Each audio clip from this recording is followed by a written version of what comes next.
নমস্কার সবাইকে। আপনারা জানেন ফিফা ওয়ার্ল্ড কাপ 2026 চলছে।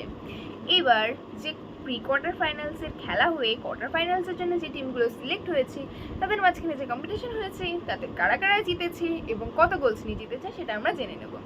ফার্স্ট ম্যাচ ছিল কানাডা ভার্সেস মোরক্কো। তাতে মোরক্কো জিতেছে 3টে গোল নিয়ে।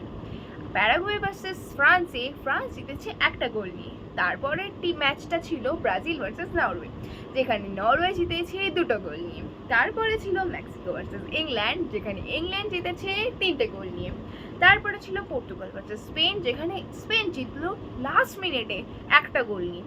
কিন্তু আমি চেয়েছিলাম দ্য লেজেন্ড ক্রিস্টিয়ানো রোনাল্ডো জিতুক, কিন্তু কিছু করার নেই, ওনাকে চলে যেতে হয় যেহেতু ওনার টিম একটাও গোল করতে পারেনি। হয়তো আমরা এর পরিবার থেকে ওনাকে আর দেখতে পাবো না ফিফা ওয়ার্ল্ড কাপের ময়দানে। কিচ্ছু করার নিয়ে আমরা হেল্পলেস। তারপরেরটা ছিল ইউএসএ ভার্সেস বেলজিয়াম, যেখানে বেলজিয়াম জিতেছে 4টে গোল নিয়ে। তারপরেরটা ছিল আর্জেন্টিনা ভার্সেস ইজিপ্ট, আর্জেন্টিনা জিতেছে 3টে গোল নিয়ে। আর লাস্ট ম্যাচ ছিল সুইজারল্যান্ড ভার্সেস কলম্বিয়া, যেখানে 120 মিনিটের পরেও গোল হয়নি একটাও। তার জন্যে দুটো টিমকেই পেনাল্টি দিয়ে খেলা হয়েছিল। এবার 5টা পেনাল্টির মধ্যে কলম্বিয়া 3টে পেনাল্টিকে অ্যাচিভ করতে পেরেছিল আর সুইজারল্যান্ড 4টে, সেই অর্থাৎ সুইজারল্যান্ড জিতে যায়। এইবার দেখা যাক কোয়ার্টার ফাইনালসে কারা জিতে।